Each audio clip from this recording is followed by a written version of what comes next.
That safety better get down there. Carr over the head. Oh, and he got a flag. Trying to hit Edwards. Pass interference. Defense number 30. Defense number 30. That's called. Defense number 30.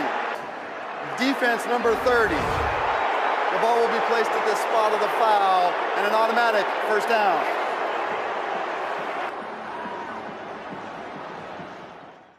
Welcome back, everyone. It's David. As a football fan, this is unquestionably the best time of the year. Starting with the Thanksgiving triple header, we were treated to wall-to-wall football for 4 straight days. It was a joy to watch, especially after COVID ripped through this part of the college football and NFL season last year. During rivalry week, college football definitely saved its best for last, with dramatic results that have shaken up the landscape. Meanwhile, Week 12 in the NFL went a long way towards determining how far this year's playoff teams can realistically go. Although knowing what we know about the NFL this season, that's likely all going to change by the start of next week. If you like what you see, be sure to hit that subscribe button and give us a follow on social media.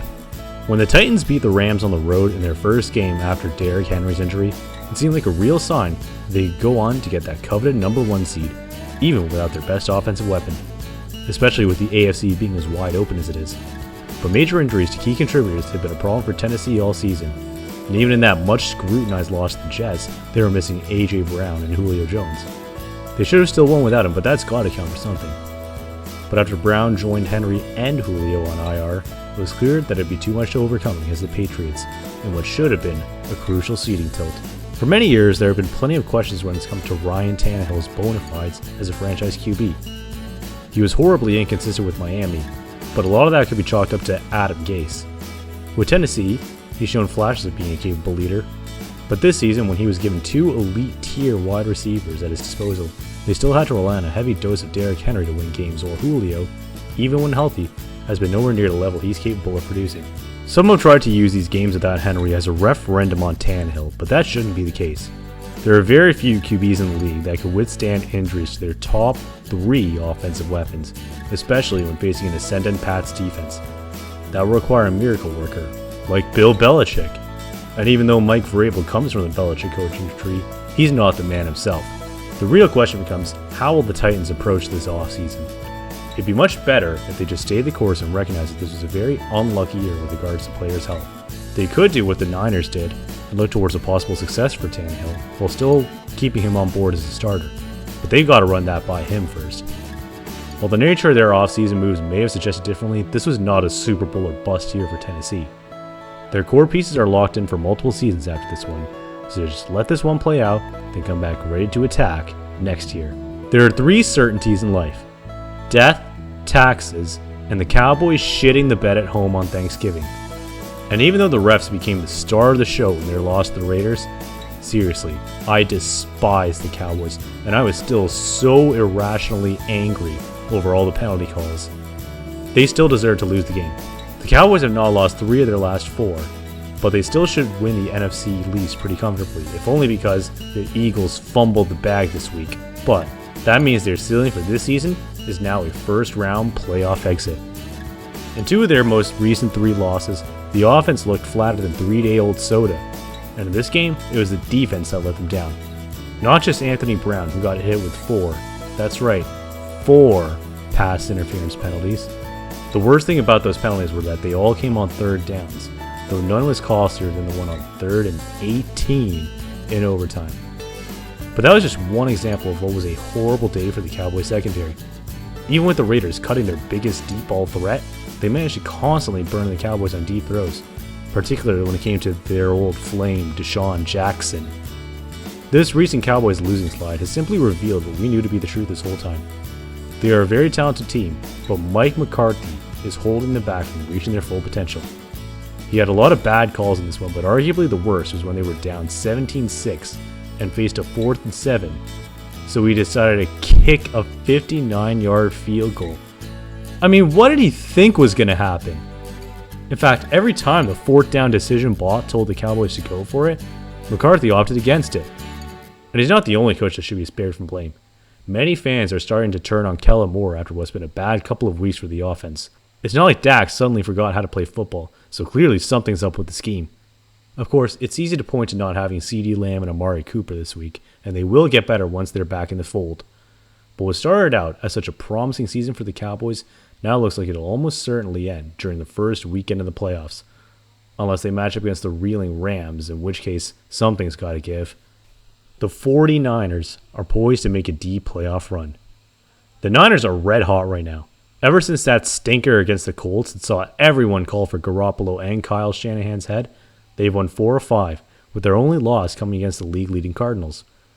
Perhaps the most impressive part of this run has been Jimmy G, not necessarily for his play, but he's faced heaps of criticism all season with his literal replacement ready to take over for him at a moment's notice.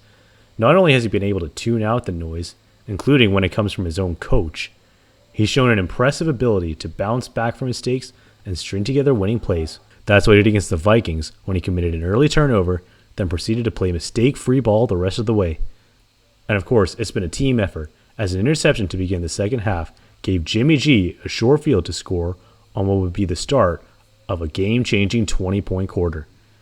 He was also supported by a strong running game of Elijah Mitchell and the NFL's Swiss Army knife in Deebo Samuel. When that many parts of the team are working together and in sync, that bodes really well for their chances come playoff time. The Niners' remaining 6 games include days of the Seahawks, the injury-plagued Titans, the Texans, and Falcons. That should help them rack up wins and put them in position to face a favorable first-round opponent.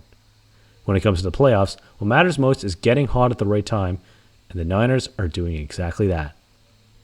The Rams' aggressive roster building has backfired in a big way.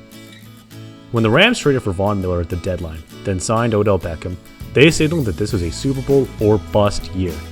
So far, it's been bust, as their record since those moves is 0-3. The front office was hoping to assemble a dream team, and so far they have, though it's looking more like the Eagles' version of a dream team. So what exactly is wrong with the Rams? Any team that has 2 players on the Madden 99 club should be considered a contender. A lot of people are pointing the finger at Matt Stafford, since you can hardly say they look better now than they did during the Goff era. However, it goes deeper than that. They've assembled a handful of elite players at certain positions while ignoring the team aspect of football. Don't believe me? Have a look at the snap count from last game. At wide receiver, Cooper Kupp and Odell Beckham only missed 1 snap between them. Tyler Higbee also played the entire game. What happens if one of them gets hurt? Who are they left with? You need role players who can come in and give the stars a break.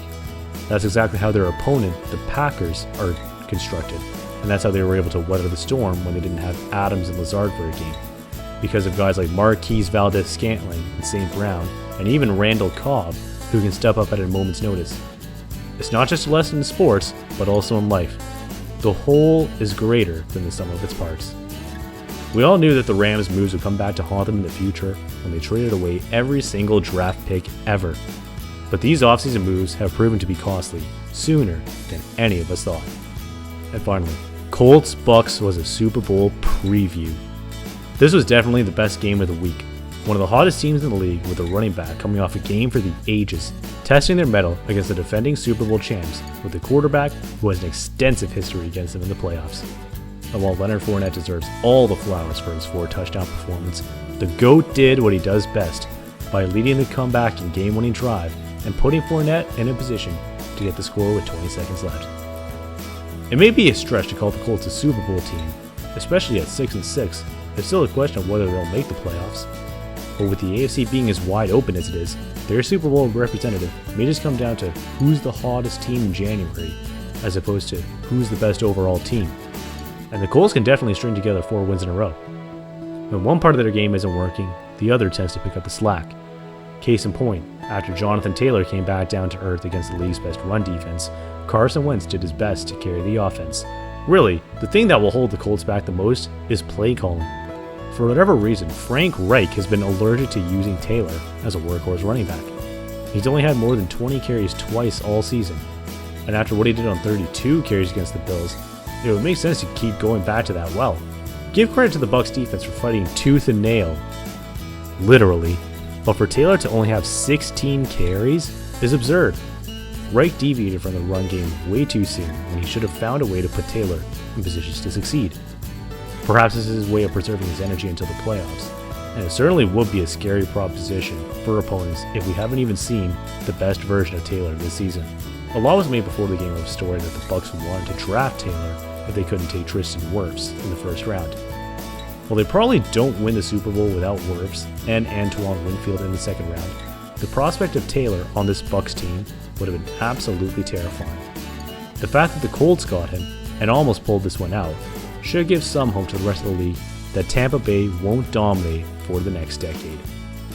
Hey everybody, thanks for watching this video. If you enjoyed it, please drop a like, share it with your friends, and subscribe to Lingo Sports and Lingo News for a whole lot more just like this.